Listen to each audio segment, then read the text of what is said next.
Problem হবে, আমি বাসা চেঞ্জ করব, সেটা নেক্সট উইকে হয়তোবা। তো এটা নিয়ে একটু একটু বোদার করবেন না, ঠিক আছে? ওয়ালাইকুম আসসালাম। কেউ এটা নিয়ে কোনো বদার করবেন না, আপনাদেরকে আমরা শেষ করাবো, ঠিক আছে?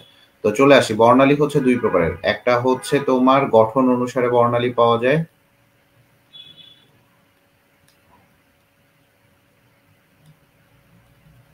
ঠিক আছে? গঠন অনুসারে বর্ণালী পাওয়া যায়। আর আরেকটা পাওয়া যাবে হচ্ছে তোমার উৎপত্তি অনুসারে। ভালো করে বুঝবা। উৎপত্তি অনুসারে। আচ্ছা একটু দাঁড়ান, আমি একটু কথা বলে নিই। আপু সালাম আলাইকুম। ওয়ালাইকুম আসসালাম। হ্যাঁ, আচ্ছা আচ্ছা।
আচ্ছা সরি, হ্যাঁ। আমি একটু বাসা নিব, তো এটা নিয়ে একটু ঝামেলায় আছি। হ্যাঁ ভাইয়া, আসসালামু আলাইকুম। জি ভাইয়া, ওই যে আমি যে ভাড়া নেয়ার কথা বলছিলাম না, উনি আরকি গালিব বলছি। ও আচ্ছা ভাইয়া, ওই যে দারোয়ানকে মনে হয় বলা হয়নি যে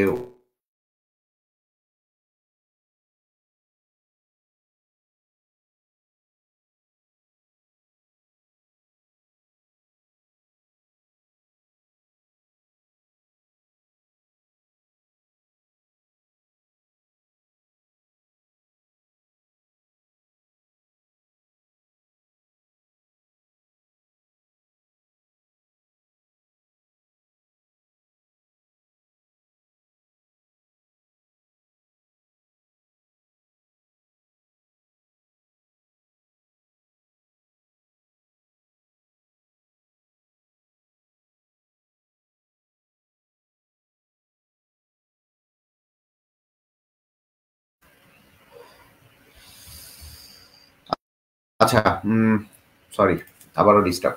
দেখো, গঠন অনুসারে আমরা বর্ণালী পাইছিলাম, আর আরেকটা হচ্ছে আমরা উৎপত্তি অনুসারে পাইছিলাম। উৎপত্তি অনুসারে পাইছিলাম। তো একটু বোঝার চেষ্টা করবা, যদি গঠন অনুসারে আমি পারমাণবিক বর্ণালী চাই, এটা হচ্ছে ৩ প্রকারের। গঠন অনুসারে পারমাণবিক বর্ণালী কয় প্রকারের? ৩ প্রকারের। আর উৎপত্তি অনুসারে পারমাণবিক বর্ণালী আমি বলছিলাম ২ প্রকারের। একটা হচ্ছে শোষণ বর্ণালী, আমি গতদিন দেখাইছিলাম। আরেকটা হচ্ছে বিকিরণ বর্ণালী। ঠান্ডা মাথায় বুঝবেন এবং আপনি টোটালি সবকিছু হচ্ছে মানে বোঝার চেষ্টা করবেন। এটা এখানে মুখস্থ করার কিছু নাই। আমি আবারও বলতেছি, এখানে মুখস্থ করার কিছু নেই। এখানে মুখস্থ যদি করতে যান সেক্ষেত্রে আপনারা একটু প্রবলেমে পড়তে পারেন। তো গঠন অনুসারে যে বর্ণালী সেটা হচ্ছে পারমাণবিক বর্ণালী বা রেখা বর্ণালী। প্রথমে যেটা বলছিলাম পারমাণবিক বর্ণালী বা রেখা বর্ণালী। একটা হচ্ছে আণবিক বর্ণালী, আণবিক বর্ণালী, আর আরেকটা হচ্ছে কন্টিনিউয়াস বা নিরবচ্ছিন্ন বর্ণালী।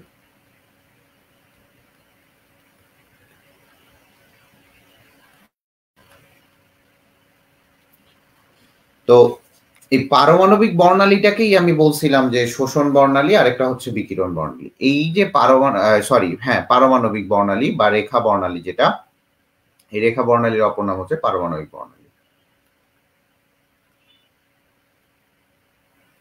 তাহলে বোঝার চেষ্টা করবেন, এই পারমাণবিক বর্ণালীটাকেই আমি এই উৎপত্তি অনুসারে যখন আমি দেখব, তখন পারমাণবিক বর্ণালীকেই আমি দুইটা ভাগে ভাগ করব।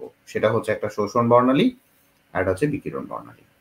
এইটার কিন্তু পার্টটা হচ্ছে পুরাটাই পারমাণবিক বর্ণালীর। আমার কথা কি বোঝা গেছে? আমার কথা বোঝা গেছে? গতদিন আমি একটা তোমাকে চিত্র দেখাইছিলাম যে কোনটা কন্টিনিউয়াস বর্ণালী, তারপরে কোনটা ধারাবাহিক শোষণ বর্ণালী কোনটা। শোষণ বর্ণালী দেখা যায় পুরোটা ব্ল্যাক হয়ে যায়। হ্যাঁ, মনে আছে তোমাদের? গতদিনের লেকচারটা মনে আছে? গতদিনের লেকচারটা মনে আছে? আচ্ছা, গুড, ঠিক আছে। এরপরের দিকে আমরা চলে আসি। আমরা এর আগের দিন আমি তোমাদেরকে দেখিয়েছিলাম যে যদি তোমার শোষণ বর্ণালীটা কখন হচ্ছে সেটা আমরা একটু দেখব।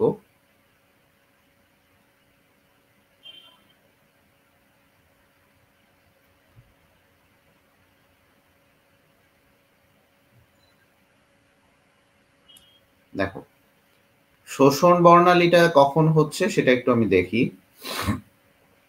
এখন দেখেন, এই যে আপনি যখন নিচের থেকে উপরে যাচ্ছেন তখন আপনার কি হয়? শক্তি শোষিত হয় না?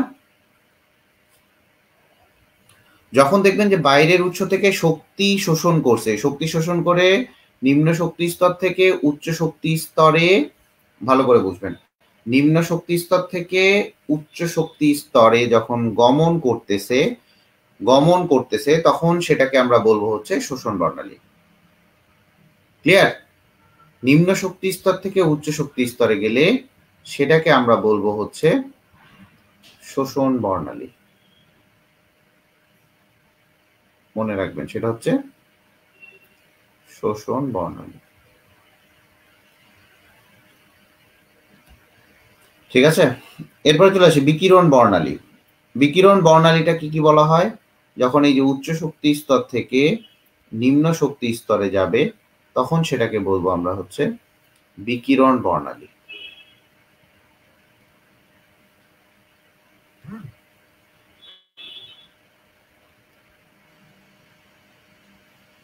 এই যে বিকিরণ বর্ণালীটা এবং এই বিকিরিত শক্তিটাই আমাদের আলো হিসেবে থাকে।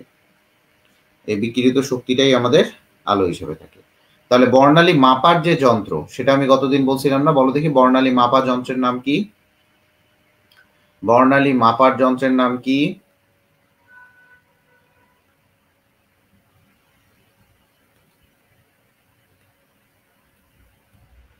বর্ণালীর মাপার যন্ত্রের নাম কি? বলেন, বর্ণালী মাপার যন্ত্রের নাম কি?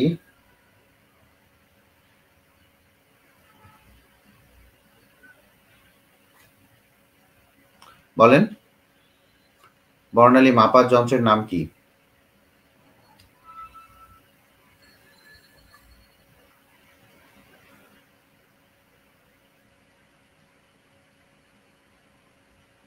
বলেন,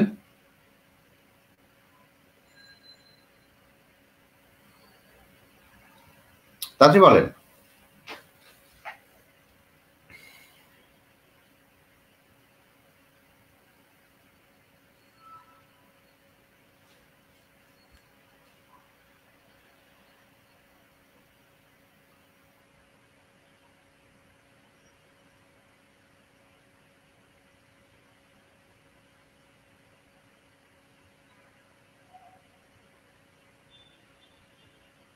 এই গাধা, বর্ণালীর পরিমাপের যন্ত্রের নাম বা বর্ণালী মাপার যন্ত্রের নাম হচ্ছে স্পেকট্রোমিটার। লেখে নেন, ওদিন দেখাইলাম না, স্পেকট্রোমিটার লিখে নেন, লিখে নেন।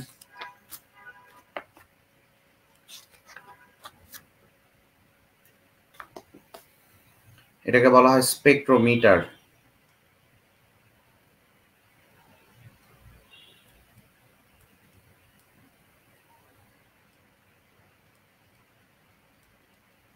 ঠিক আছে, বর্ণালী মাপার যন্ত্রের নাম স্পেকট্রোমিটার।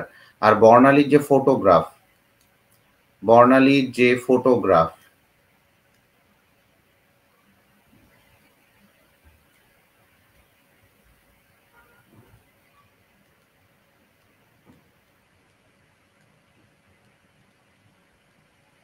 সেটাকে বলা হয় স্পেকট্রোগ্রাফ।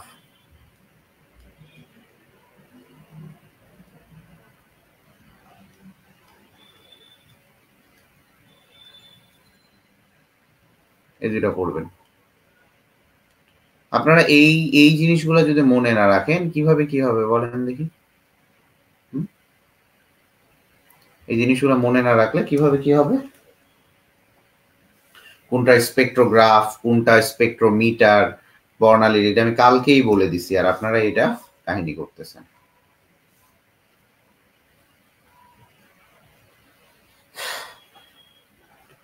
এটা বোঝা গেছে? এটা বোঝার কিছুই নাই, চলে আসেন। আমরা এখন পড়ব গঠন অনুসারে যে বর্ণালী, সেই গঠন অনুসারে বর্ণালীগুলো পড়ব।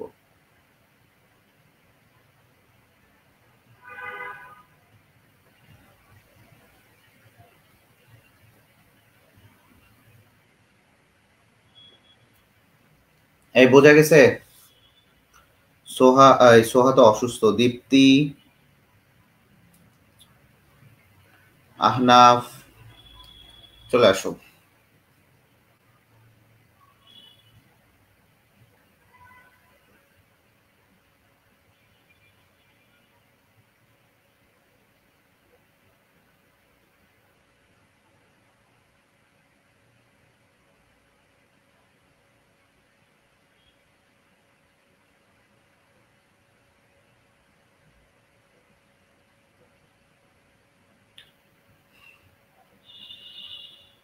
আচ্ছা ঠিক আছে, গুড।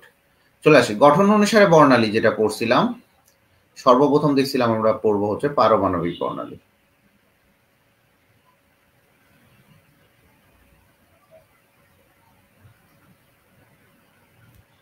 তো এই পারমাণবিক বর্ণালীটা ভালো করে বুঝবা।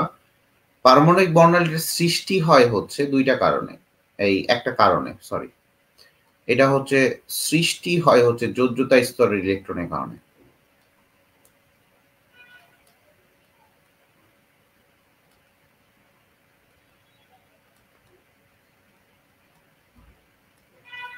মৌলের পরমাণুর যোজ্যতা স্তরের ইলেকট্রন বিন্যাসের কারণে।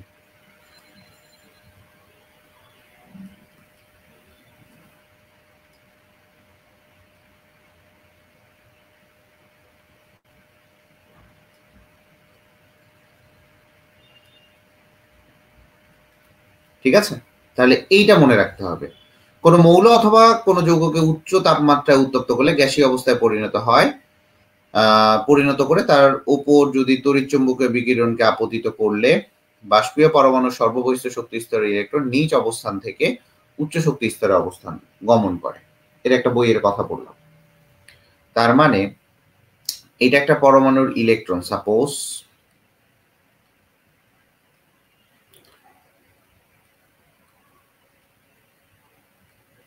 এটা একটা বড় শেল।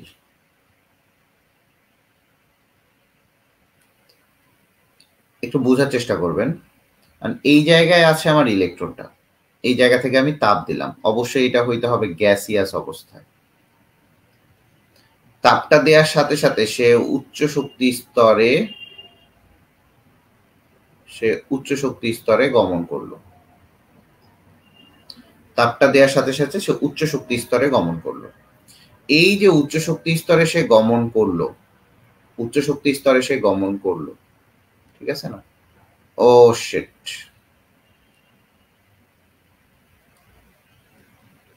দেখো এই যে উচ্চ শক্তি স্তরে গমন করলো, এই ইলেকট্রনটাই গ্যাসিয়াস অবস্থায় উচ্চ শক্তি স্তরে গমন করলো, ঠিক আছে? এইখানে দুইটা শক্তির পার্থক্য হয়ে যায়। ডেল ই ইকুয়াল টু আসবে হচ্ছে E2 minus of E1 equal to হচ্ছে এইচ নিউ ইকুয়াল টু হচ্ছে H C divided by lambda, ঠিক আছে? এইটা আসছে, এইটুকু ক্লিয়ার?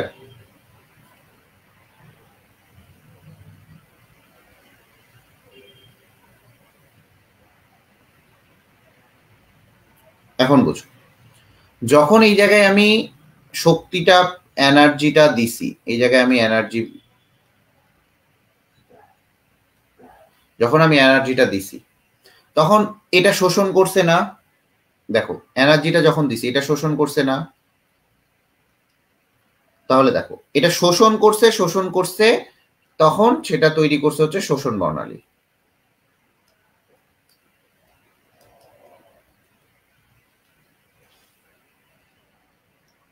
এখন এই যে শোষিত শক্তি, এই শোষণ করছে, এই শোষিত শক্তিটাই যদি সে রিভার্স করে, দ্যাট মিনস সে এখান থেকে চলে আসছে, সে আবার তার আগের জায়গায় আসছে, আবার তার আগের জায়গায় আসছে, তাহলে দেখা যাবে যে, ভালো করে বুঝবেন, শোষিত শক্তিটা আবার আগের জায়গায় আসছে, তাহলে দেখা যাবে সে শক্তিটা কি করবে ভাইয়া?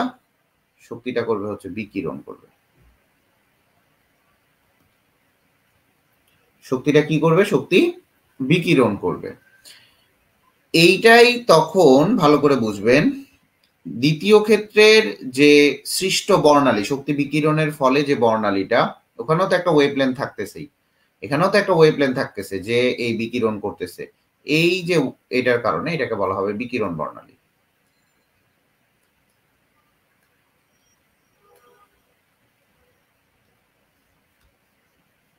তাহলে শোষণ বর্ণালী কাকে বলে?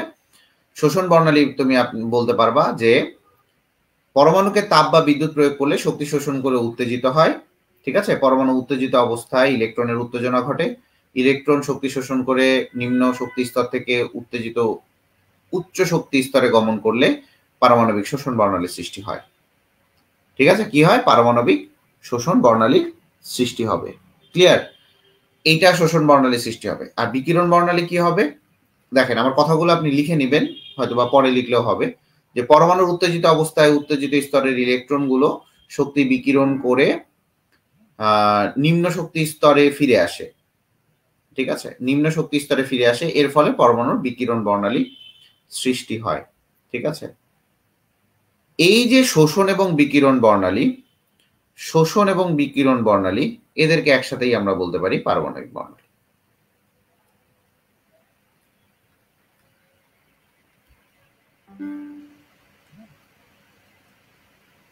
শোষণ এবং বিকিরণ বর্ণালী, সেটাকেই আমরা বলতে পারি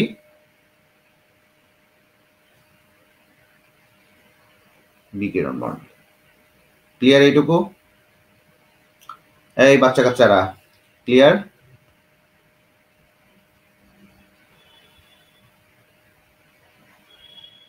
এখন এই যে পারমাণবিক বর্ণালী, এটা মৌল ভেদে ভিন্ন ভিন্ন হয়, ঠান্ডা মাথায় বুঝবেন। কিরে ফারজানা আহমেদ, করতে আসছিস? এটা মৌল ভেদে ভিন্ন ভিন্ন হয়।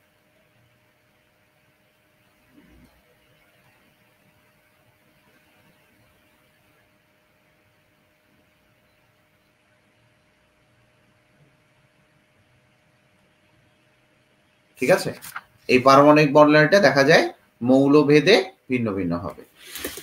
দেখা যায় যে সোডিয়াম যে কালারটা দিবে, ম্যাগনেসিয়াম সেই ওয়েভলেন্থে কালার দিবে না। কারণ কি? এখানে ল্যামডাটা চেঞ্জ হবে, কারণ এখানে ল্যামডা চেঞ্জ হবে।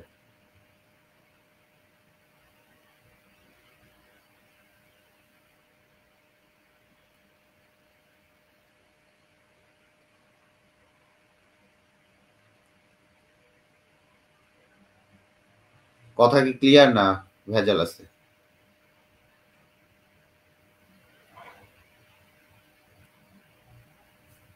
কথা কি ক্লিয়ার না ভেজাল আছে বলেন? ক্লিয়ার না ভেজাল আছে? তাড়াতাড়ি বলেন।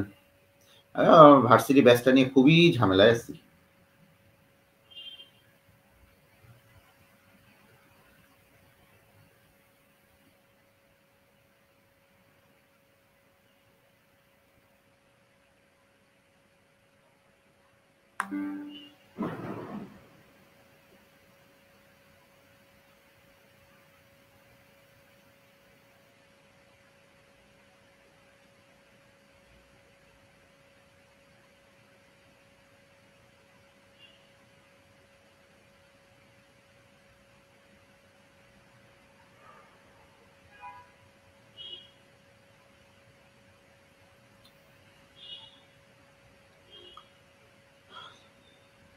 আচ্ছা, মাইশা, মাইশা, ও আচ্ছা, তুমি মনে হয় নতুন ভর্তি হয়েছো তাই না? আচ্ছা শোনো, তুমি আগে লেকচারগুলো ধীরে ধীরে কমপ্লিট করে ফেলো। কমপ্লিট না করলে এদের সাথে তাল মিলাতে পারবা না, ঠিক আছে? কারণ এরা অনেক কিছু জানে, এদেরকে আমি ওভাবেই তৈরি করছি। এরা ইউনিটগুলো জানে, কিভাবে ইউনিট কনভার্সন করতে হয় সেটা জানে, মোটামুটি অনেক কিছুই জানে। এরপরে চলে আসে আণবিক বর্ণালী। মাইশা, আমার ক্লাসগুলো করছো রেকর্ডেড? রেকর্ডেড ক্লাসগুলো কেমন লাগতেছে?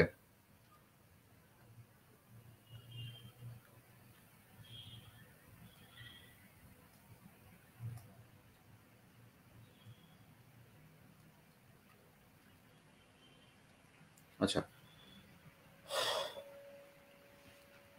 রেকর্ডেড ক্লাস কেমন লাগে? রেকর্ডেড ক্লাস করা যদিও বোরিং। চলে আসে আণবিক বর্ণালী। আমি কিন্তু অনেক ডিটেলস পড়াইছি, তোমার যদি পড়তে ইচ্ছা না করে পড়বা না, মানে ডিটেলস, ঠিক আছে? এটা আপস টু ইউ। এখন চলে আসি, দুই বা ততোধিক ভিন্ন পরমাণুর সমন্বয়ে গঠিত অণুর ক্ষেত্রে এই ধরনের বর্ণালী পাওয়া যায়। তাহলে আমি কি বললাম, আণবিক বর্ণালীটা কি জিনিস? এখানে মেইনলি হবে দুই বা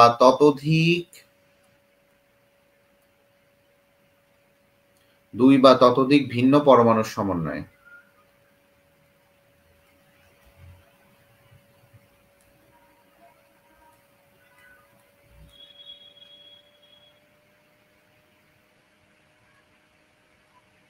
তাহলে কি বললাম, দুই বা ততোধিক ভিন্ন পরমাণুর সময় এ ধরনের বর্ণালী দেখা যায়, এ ধরনের বর্ণালী দেখা যায়।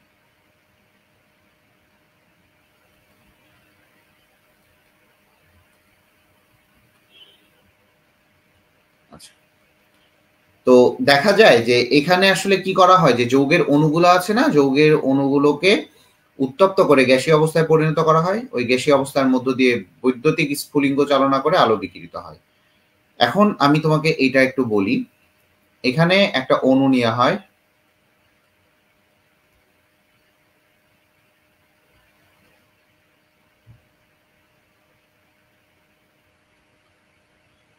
এরপরে ধাপগুলো দেখবা।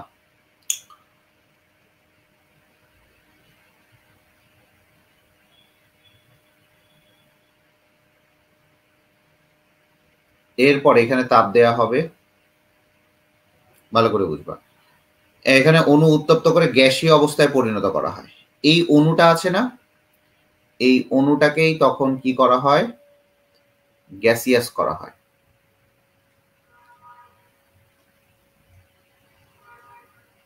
গ্যাসীয় অণুতে পরিণত করা হয়, ঠিক আছে?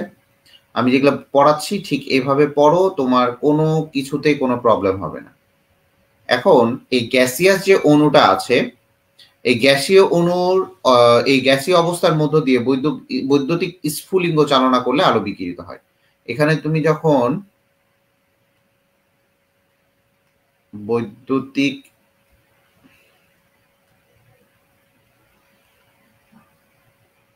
স্ফুলিঙ্গ চালনা করবা, তখন সেখানে আলো বিকিরিত হবে। ঠান্ডা মাথায় বুঝবো। আণবিক বর্ণালীটা কিভাবে তৈরি হয় আমি একটু বুঝাচ্ছি। এখানে আসলে তোমার যে এই জিনিসগুলো এমসিকিউতে আসবে না, এখানে এমসিকিউতে কিছু কিছু জিনিস আসতে পারে, বাট এই জিনিসগুলো বুঝে রাখা উচিত। এখন এই যে আলোটা আছে, এখানে এই বিকিরিত আলোটা যদি, এই বিকিরিত আলো যদি প্রিজমের, এই যে বিকিরিত আলো, এই বিকিরিত আলো যদি তুমি প্রিজমের মধ্য দিয়ে পাঠাও,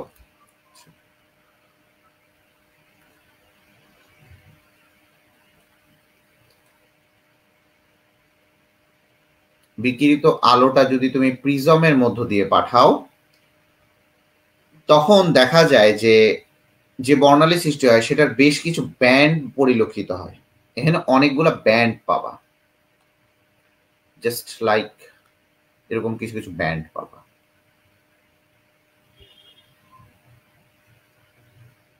সাপোজ এটা একটা ব্যান্ড পাইলা, এটা হচ্ছে তুমি পাইলা হচ্ছে ব্যান্ড। এই যে তুমি ব্যান্ডটা পাইলা, এই ব্যান্ড গুলাকেই বলা হচ্ছে আণবিক বর্ণালী।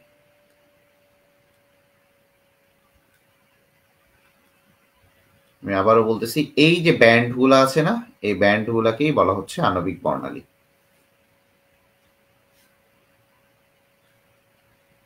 ঠিক আছে, এই যে এদের যে তরঙ্গ দৈর্ঘ্য, এই ব্যান্ড গুলার তরঙ্গ দৈর্ঘ্য, এদের যে ল্যামডা, এই ল্যামডা গুলা খুবই কাছাকাছি হয়, খুবই কাছাকাছি থাকবে, খুবই কাছাকাছি থাকবে। ঠিক আছে, এই ল্যামডা গুলা খুবই কাছাকাছি থাকবে। তো ল্যামডা গুলা যখন খুবই কাছাকাছি থাকবে, খুবই ভালো কথা।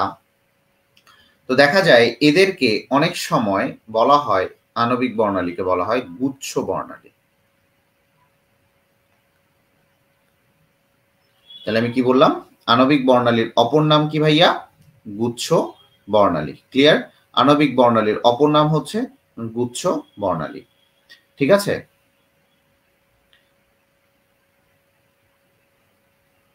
এই যে আণবিক বর্ণালীটা হচ্ছে, আমরা পারমাণবিক বর্ণালীতে আমার কিন্তু দরকার ছিল আমার ইলেকট্রনের স্থানান্তর। এখানে ইলেকট্রনের অবস্থানের কারণে, যোজ্যতা স্তরের ইলেকট্রনের অবস্থানের কারণে, তার মানে এই পারমাণবিক বর্ণালীটা আমার ইলেকট্রনের অবস্থান্তর হয়েছিল। ভালো করে বুঝবেন, এগুলো এমসিকিউর জন্য খুবই ইম্পর্টেন্ট। ইলেকট্রনের অবস্থান্তর হয়েছিল। বাট এই যে আণবিক বর্ণালী, আণবিক বর্ণালীর জন্য এখানে ইলেকট্রনের অবস্থানটা ইম্পর্টেন্ট না, ইলেকট্রনের স্থানান্তর মুখ্য বিষয় না।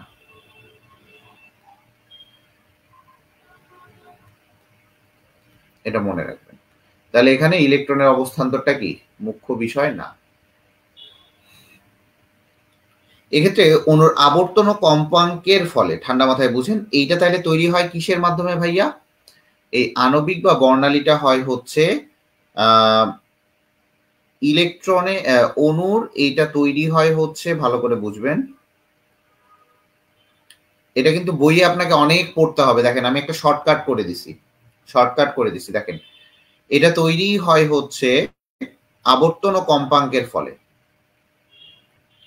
অণুর আবর্তন ও কম্পাঙ্কের ফলে।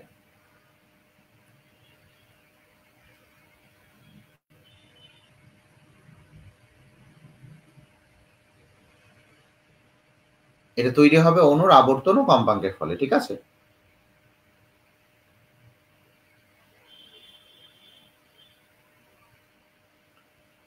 ক্লিয়ার হয়েছে এটা?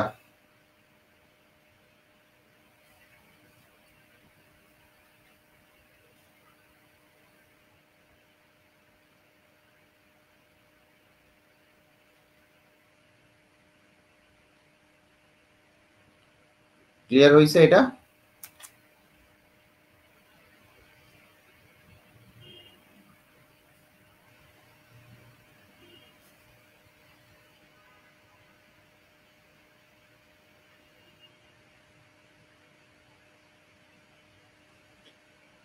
ওকে, তাহলে এই জিনিসগুলা কি করব ভাইয়া? এখন যদি বলেন ভাই আবর্তন আর কম্পাঙ্কটা দেখান, আসলে এই জায়গাটাতে কিরকম ভাবে দেখাই, আমি আপনাকে একটু চিত্রটা দেখাই। এই জায়গায় সাপোজ মনে করেন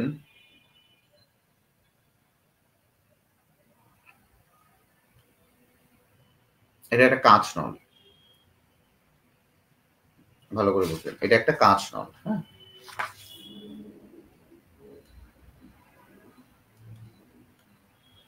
আচ্ছা,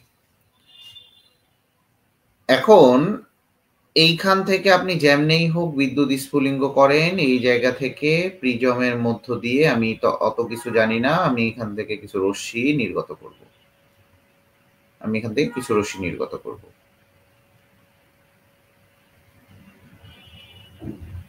কিছু রশ্মি আমি এখান থেকে নির্গত করলাম।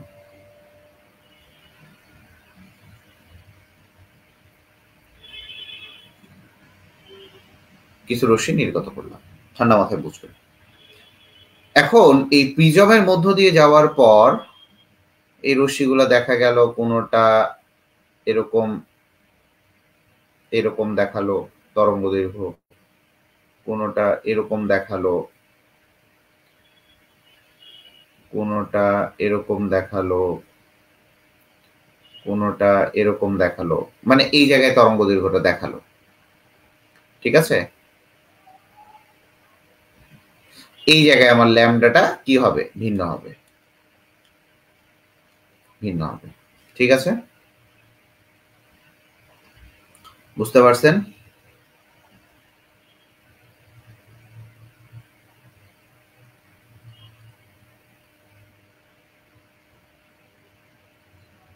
এইটুকু বুঝতে পারছেন?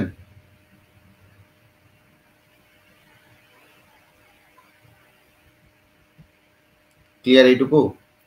ল্যামডাটা ভিন্নর কারণে এই জিনিসটা দেখালো। Good, very good. আবিদা দেখলাম যে প্রথম আছে। এই যে আণবিক বর্ণালীটা, এই আণবিক বর্ণালীটা আপনি পাইলেন, মনে করেন এটা আণবিক বর্ণালী।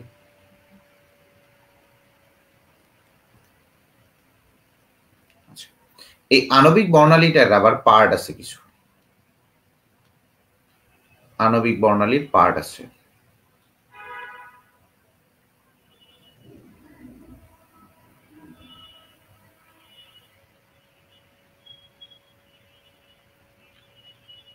এর কিছু কিছু পার্টের মধ্যে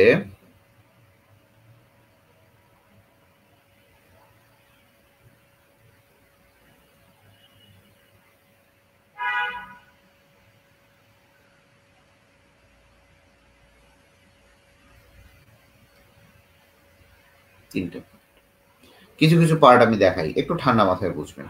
এনে তিনটাই যে আছে সেটা না, আরো অনেকটাই থাকতে পারে। একটা হচ্ছে আবর্তন বর্ণালী বা মাইক্রোওয়েভ বর্ণালী।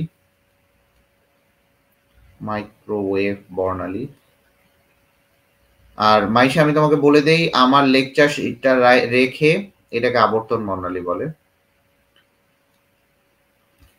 এরপরে আসো হচ্ছে অবলোহিত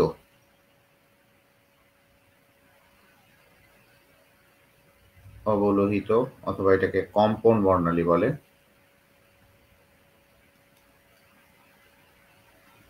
ঠিক আছে, এর পরের দিকে চলে আসি কম্পন আইআর বর্ণালী। এরপরে চলে আসি ইউভি ভিজিবল বর্ণালী। এগুলা কিন্তু এগুলা কিন্তু ভাগ করা হয়েছে তোমার ল্যামডার উপর ডিপেন্ড করে, ল্যামডার উপর ভিত্তি করে। আচ্ছা ভাই, এখান থেকে কি প্রশ্ন আসবে? প্রশ্নগুলো এরকম আসবে যে আইআর বা কম্পন বর্ণালী, মাইক্রোওয়েভ বর্ণালী বা ভিজিবল বর্ণালী কোন ধরনের বর্ণালী? তখন আপনারা অ্যান্সার করবেন যে এটা হচ্ছে এক ধরনের আণবিক বর্ণালী। হ্যাঁ, এটা এক ধরনের আণবিক বর্ণালী। হ্যাঁ, হ্যালো, পড়াচ্ছি, রাখো।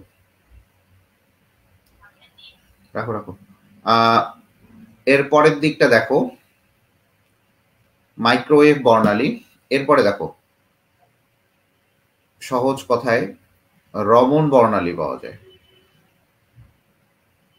UV NMR।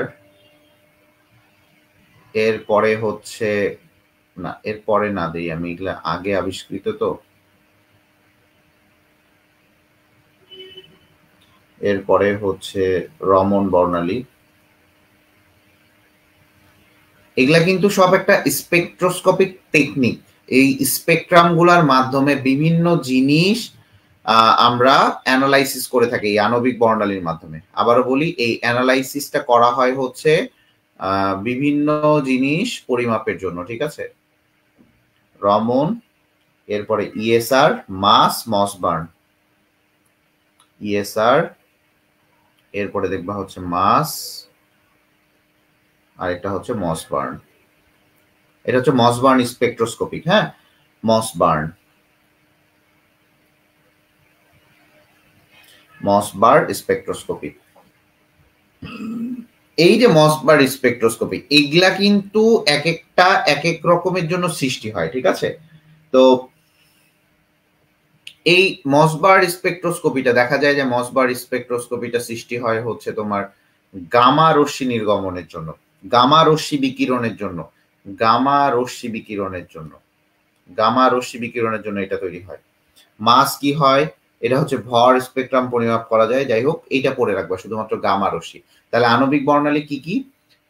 মাইক্রোওয়েভ বর্ণালী, তোমার অবলোহিত বা ইউভি বর্ণালী, এটা UV, UV visible spectrum, NMR spectrum, Raman spectrum, ESR spectrum, Mossbauer spectrum. ভাইয়া ইএসআর মানে কি? Electron spin resonance. ESR means হচ্ছে, ইএসআর মিনস হচ্ছে ইলেকট্রন, ভালো করে বুঝবেন, ইলেকট্রন স্পিন রেজোনেন্স স্পেকট্রাম।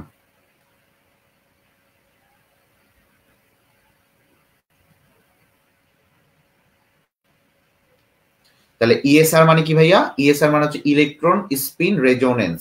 তার মানে ইলেকট্রন স্পিনের কারণে, ঠিক আছে, এনএমআর স্পেকট্রোস্কোপি দ্বারা কিন্তু এই ইএসআরটা পরিমাপ করা যায়, ঠিক আছে? একটা ইএসআর এর পরিমাণ কতটুকু হচ্ছে এটা পরিমাপ করা যায়, ঠিক আছে? তাহলে ইএসআরটা কি জানো? স্পিনের উপর ডিপেন্ড করে, ইলেকট্রন স্পিন রেজোনেন্সের উপর ডিপেন্ড করে এটা তৈরি করা হয়, ঠিক আছে? এই বর্ণালীগুলো উৎপত্তি হয়। তাহলে আমি তোমাকে বলে দিলাম আণবিক বর্ণালী, অনেকগুলা বর্ণালী আছে, মাইক্রোওয়েভ বর্ণালী, এইগুলাকে সবগুলাই হচ্ছে অ্যানালাইটিক্যাল টেকনিক। আমি আবারও বলি, এগুলা হচ্ছে অ্যানালাইসিস টেকনিক। যদি কখনো কেমিস্ট্রি নিয়ে পড়তে যাও, দেখবা স্পেকট্রোস্কোপি নামে একটা সাবজেক্ট আছে, এইখানে তোমাকে এই প্রত্যেকটা জিনিস পড়া হবে, এগুলা দিয়ে অ্যানালাইসিস করা হয়, বিভিন্ন প্রোডাক্ট অ্যানালাইসিস করা হয়, ঠিক আছে? বিভিন্ন প্রোডাক্ট অ্যানালাইসিস করা হয়,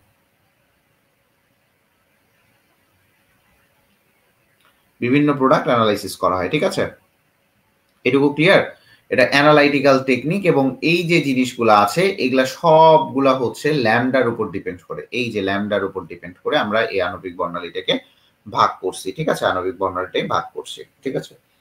এরপরে চলে আসে একটা সহজ জিনিস, সেটা হচ্ছে কন্টিনিউয়াস স্পেকট্রাম, বা এটাকে আমি কি বলবো, এটা হচ্ছে কন্টিনিউয়াস স্পেকট্রাম, অথবা এটাকে বলবো আমি হচ্ছে কি নিরবচ্ছিন্ন বর্ণালী, হ্যাঁ?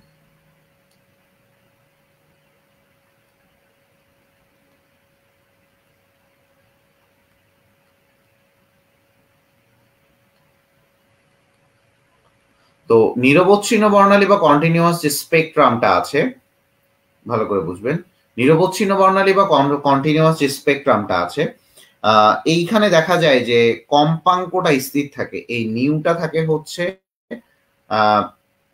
স্থির। তার মানে যখন কম্পাঙ্কটাই হবে না, যখন কম্পাঙ্কটাই হবে না, তখন হচ্ছে তোমার কম্পাঙ্কটা যখন হবে না, তখনই তোমার হচ্ছে আমার বর্ণালীটা নিরবচ্ছিন্ন হয়ে যাবে, ঠিক আছে? তাহলে কম্পাঙ্ক যখন স্থির তখনই বর্ণালীটা নিরবচ্ছিন্ন হবে।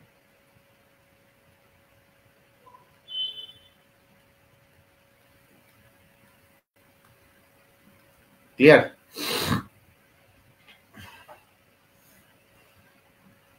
কম্পাঙ্কটা স্থির থাকলে এটা নিরবচ্ছিন্ন বর্ণালী হবে।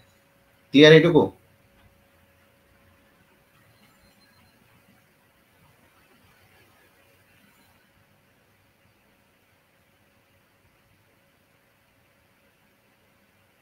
আচ্ছা, এখন চলে আসি একটা কোশ্চিন তোমাকে যদি আমি এখানে করি, যে পারমাণবিক বর্ণালী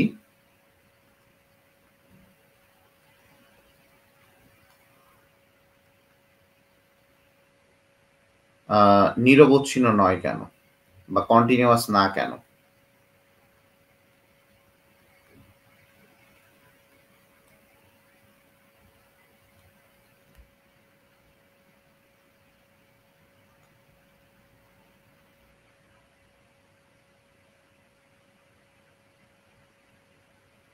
পারমাণবিক বর্ণালী নিরবচ্ছিন্ন না কেন?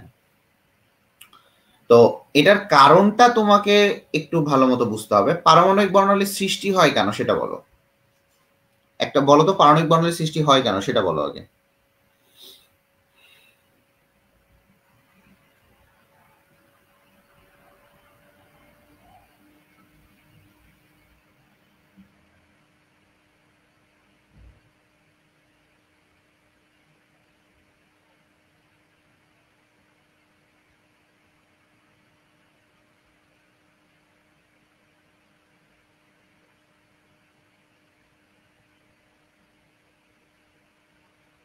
পারমাণবিক রেখা বর্ণালী উৎপন্ন হয় কেন একটু আগেই পড়াইলাম না গাধা কোথাকার। এই যে পারমাণবিক বর্ণালী ইলেকট্রন অবস্থান কারণে সৃষ্টি হয় পরমাণুর যোজ্যতা স্তরে ইলেকট্রনের অবস্থানের কারণে। এটা তো আমি বলেই দিছি গর্দভ কোথাকার। হাট তুই দুষ্কর্ম বললো পলিয়া ক্লাস করস নাই, দেরি করে আসছস গাধা গর্ধব। আবার কমেন্ট ডিলিট করছে গর্ধব কোথাকার। আচ্ছা, তো পারমাণবিক বর্ণালী এটা হয় ঠিক আছে। তো এখন দেখো যে পারমাণবিক বর্ণালী এটা নিরবচ্ছিন্ন না হয়ে এটা বিচ্ছিন্ন হয়। বিচ্ছিন্ন হওয়ার কারণ হচ্ছে দেখা যায় যে এটার কারণ হিসাবে তুমি লেখো, এর বিচ্ছিন্ন হওয়ার কারণ প্রতিটি পরমাণুর ক্ষেত্রে। আর তুই আমার ক্লাস ক্যাপ্টেন, হ্যাঁ, আর তুই ক্লাস করিস না কেন রে? ক্লাস ক্যাপ্টেনদের কত দায়িত্ব তুই জানিস? লেখো, প্রতিটি পরমাণুর ক্ষেত্রে ইলেকট্রন আবর্তনের জন্য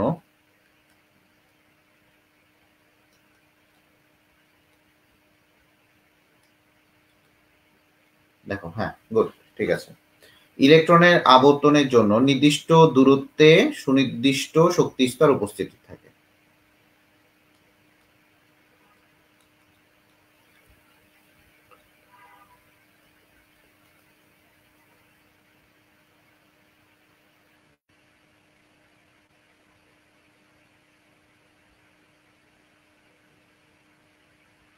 শক্তি স্তর উপস্থিত।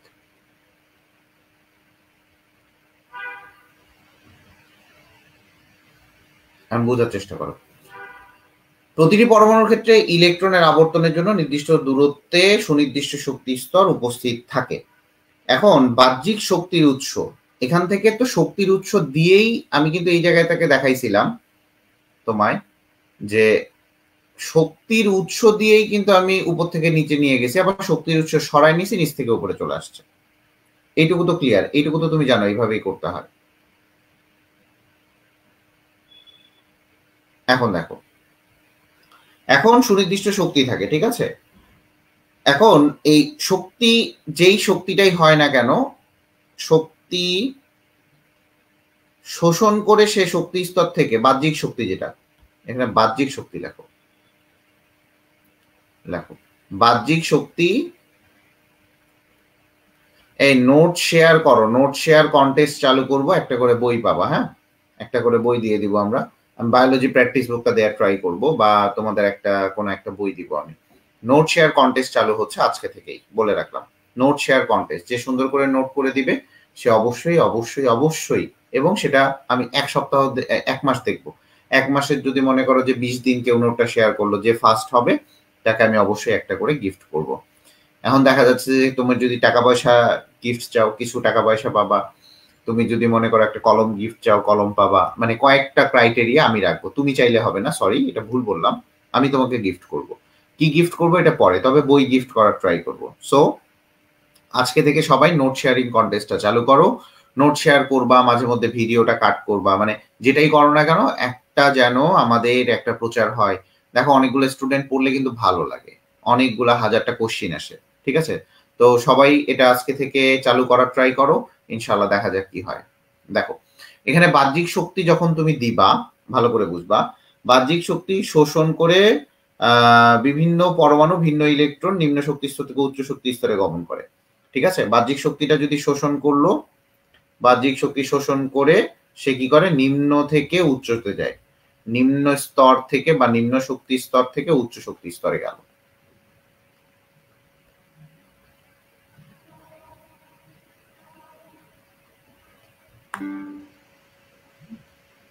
আবার যদি শক্তিটা সরায় নাও, ভালো করে বুঝবা, আবার যদি শক্তি সরিয়ে নাও,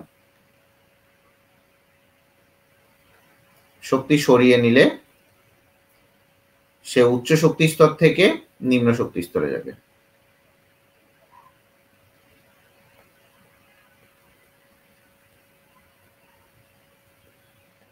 উচ্চ শক্তি স্তর থেকে নিম্ন শক্তি স্তরে যাবে। ক্লিয়ার? উচ্চ শক্তি স্তর থেকে সে নিম্ন শক্তি স্তরে যাবে। এইটুকু আমার মনে হয় সবাই বুঝতে পারছো। এখন উচ্চ শক্তি স্তর থেকে নিম্ন শক্তি স্তরে গেল, খুবই ভালো কথা। ঠান্ডা মাথায় বুঝবা। তো এই জায়গাটাতে দেখা যায় যে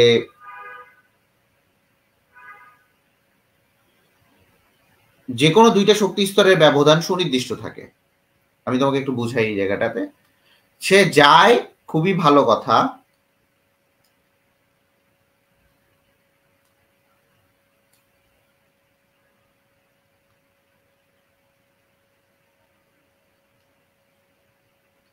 দেখো, এই যে এটার ব্যবধান, এটা কি নির্দিষ্ট না? এই ব্যবধানটা কি নির্দিষ্ট না? ঠান্ডা মাথায় বুঝবা। সে এখান থেকে এখানে গেল, আমার অ্যারোটা দেখবা, সে এখান থেকে এখানে গেল, অথবা সে যদি এখান থেকে এখানে ব্যাক করে, এই দূরত্বটা কি কমবে? এই দূরত্বটা কি কমবে? এই দূরত্বটা কমবে? কমলে বলো, দূরত্বটা কমবে?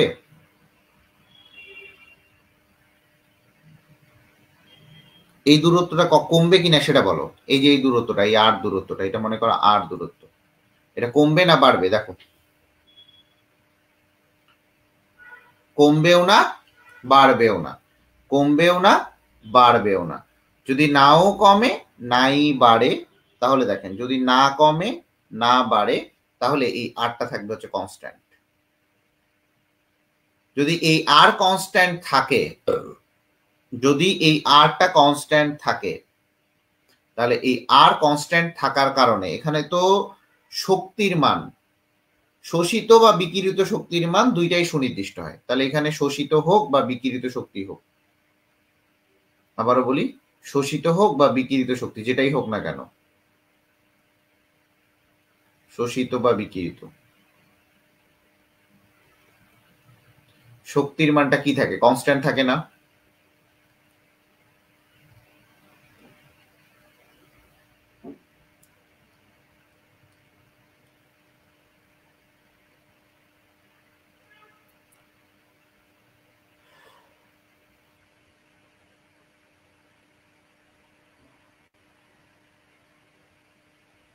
সুনির্দিষ্ট।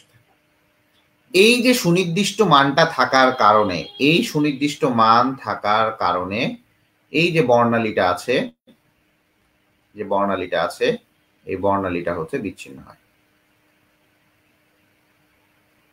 এখানে কোনো নিরবচ্ছিন্ন বর্ণালী একটা জায়গায় যায় একটা বিচ্ছিন্ন হয়ে গেল, মানে একদম টোটালি নিরবচ্ছিন্ন বর্ণালী, যে কন্টিনিউয়াস যে বর্ণালীটা বলা হয়, এই কন্টিনিউয়াস বর্ণালীটা আমরা পাই না। ঠিক আছে? ক্লিয়ার?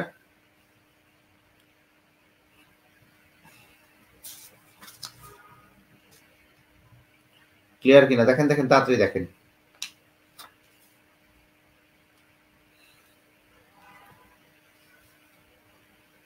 এটুকু ক্লিয়ার হয়েছে? তাহলে পারমাণবিক রেখা বর্ণনের নিরবচ্ছিন্ন নাই কেন, এটা সুন্দর করে তো আপনারা, এটা খ নাম্বারের জন্য খুব ইম্পর্টেন্ট। এরপরে চলে আসি যে বর্ণালী রেখার সাহায্যে মৌল শনাক্তকরণ। লেখেন বর্ণালী রেখা দেখে, রেখা বর্ণালী দেখে মৌল শনাক্ত।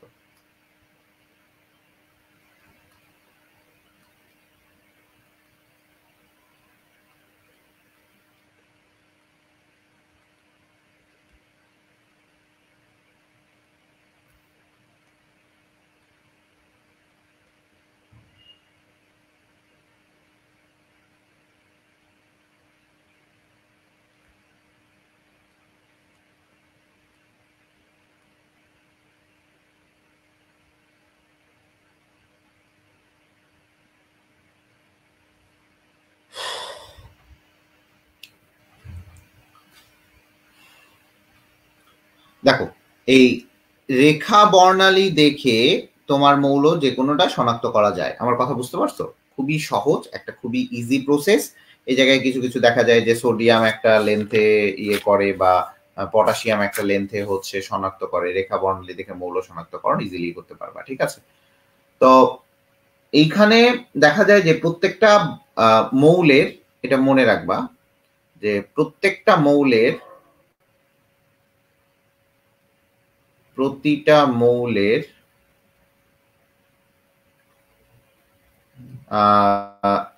নির্দিষ্ট বৈশিষ্ট্যপূর্ণ বর্ণালী আছে।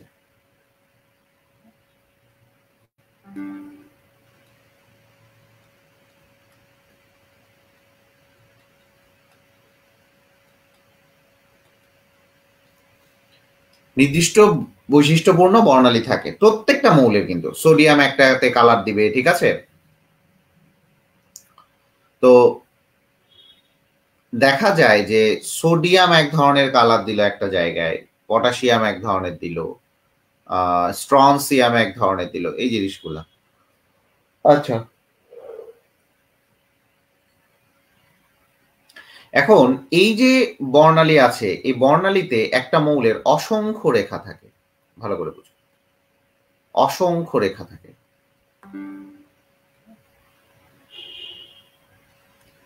একটা মৌলের অসংখ্য রেখা থাকে, হ্যাঁ।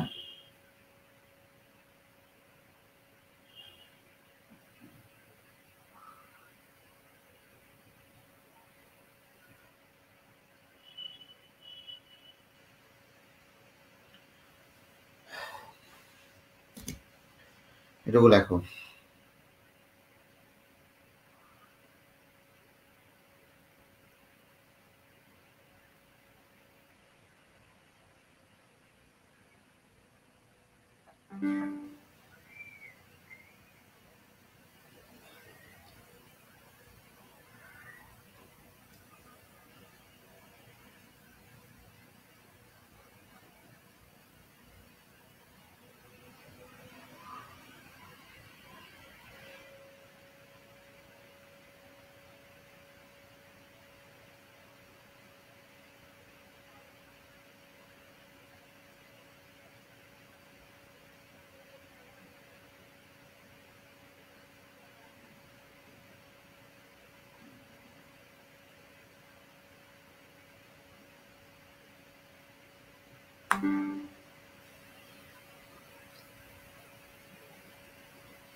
আচ্ছা দেখো, একই মৌলের আইসোটোপের কি বর্ণালী একই বৈশিষ্ট্যপূর্ণ হবে? হ্যাঁ, মৌলের আইসোটোপ, মৌলটা তো মৌলই, তাই না? মৌলটা তো মৌলই, একই হবে। আর আইসোটোপের ক্ষেত্রে দেখা যায় যে কিছু কিছু তেজস্ক্রিয় আইসোটোপ আছে, সেই তেজস্ক্রিয় আইসোটোপের ঝামেলা হইতে পারে, কারণ ওখান থেকে তোমার দেখাবো আলফা বিটা গামা রশ্মি। ওই মৌলটাকে যদি তোমাকে ডিটেক্ট করতে হয়, তাহলে বুঝতে হবে যে ওই মৌল কতটা রেঞ্জে দিবে। সেটা এখন মৌলটা দিচ্ছে না তার আইসোটোপ দিচ্ছে, এটা তো আমার দেখার বিষয় না, তাই না? ফারজানা আহমেদ আমার ক্যাপ্টেন, কিন্তু সব গাধা, তুই গাধি একটা। হ্যাঁ, তো সিটি চলতেছে, তুই ক্লাস করস না। এখন দেখো যে সোডিয়াম পরমাণু বর্ণালীতে যদি কালো স্থান বা ব্যান্ড পৃথক দুইটি উজ্জ্বল হলুদ বর্ণের সূক্ষ্ম রেখা থাকে, দুইটি রেখার মধ্যে দুইটা রেখা আছে, দেখা যায় যে সোডিয়ামের জন্য D1 যদি প্রথম রেখাটা ধরি, সেটা হচ্ছে 589.6 ন্যানোমিটার। দ্বিতীয় রেখা যদি আমি D2 ধরি সেটা হচ্ছে 590 ন্যানোমিটার। তাহলে দেখো এই জায়গাটাতে তোমার অবশ্যই বুঝতে পারবা, হ্যাঁ wow you are the great man. Men তো না, ওমেন, গাধি কোথাকার।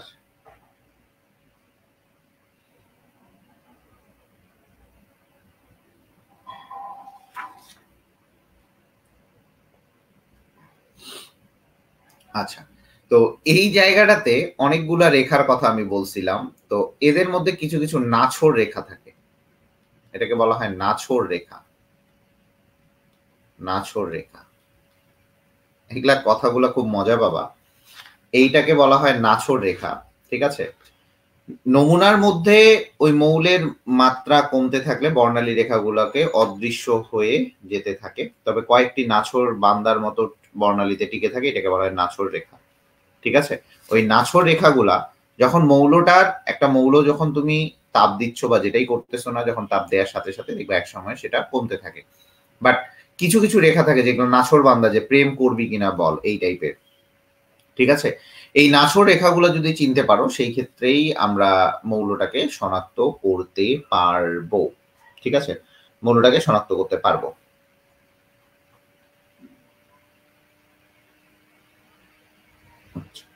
তাহলে দেখা যায় যে সোডিয়াম, সোডিয়াম বাবাজি আমার দুইটা রেখা দেখায়, একটা হচ্ছে D1 D2, এগুলো হচ্ছে নাছোড় রেখা তার, মানে সোডিয়াম যতই কমতে থাকুক না কেন এটা নাছোড় রেখা। আবার হাইড্রোজেন দেখা যায় যে চারটা দেখায়, একটা হাইড্রোজেন দেখা যায় বেগুনি,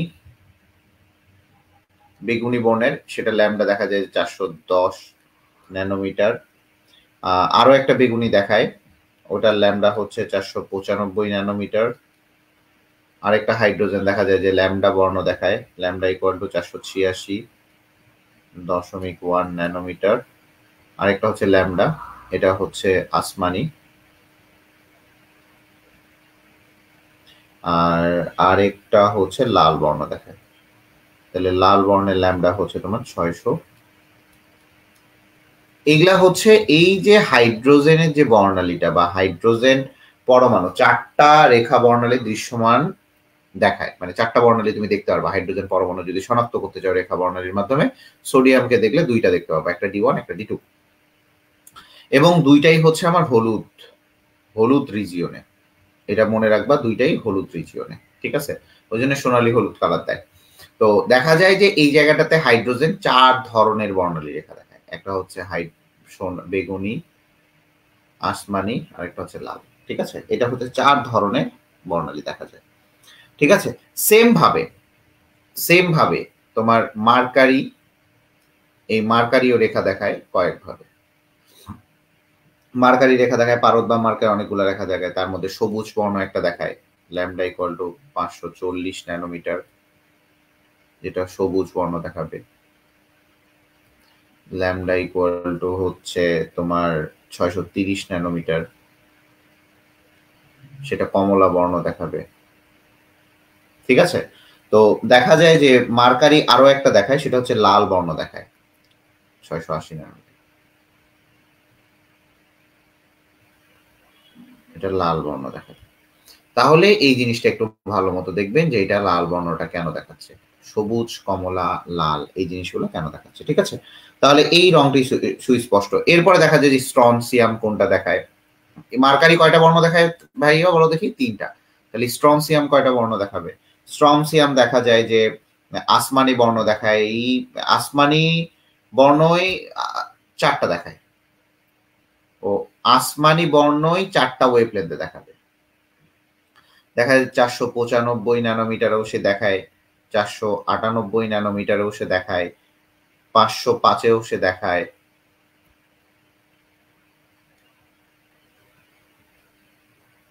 505-এও সে দেখাবে। এরপরে দেখা যায় যে 520-এও চারটা রেখা দেখাবে, ঠিক আছে। এটা হচ্ছে আসমানিতে সে দেখায় চারটা রেখা, চারটি। আর লাল যেটা আছে, লালে দেখায় আবার তিনটা। লালে কি কি দেখায়? 669 ন্যানোমিটার একটা, 678 ন্যানোমিটার একটা, 715 ন্যানোমিটার একটা। তাহলে টোটাল এখানে তিনটা রেখা দেখাবে।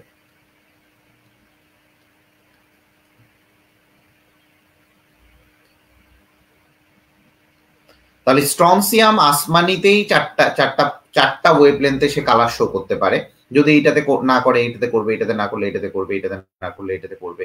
লাল আবার রেঞ্জটাতে মানে আসমানি লাল এই দুইটাতেই সে রেখা দেখাতে পারবে। ঠিক আছে, তবে যখন মার্কারিতে দেখবা এখানে মার্কারি বেশিরভাগ দেখা যায় কমলা রংটাও কমলা রং শো করে, কমলা রং শো করে।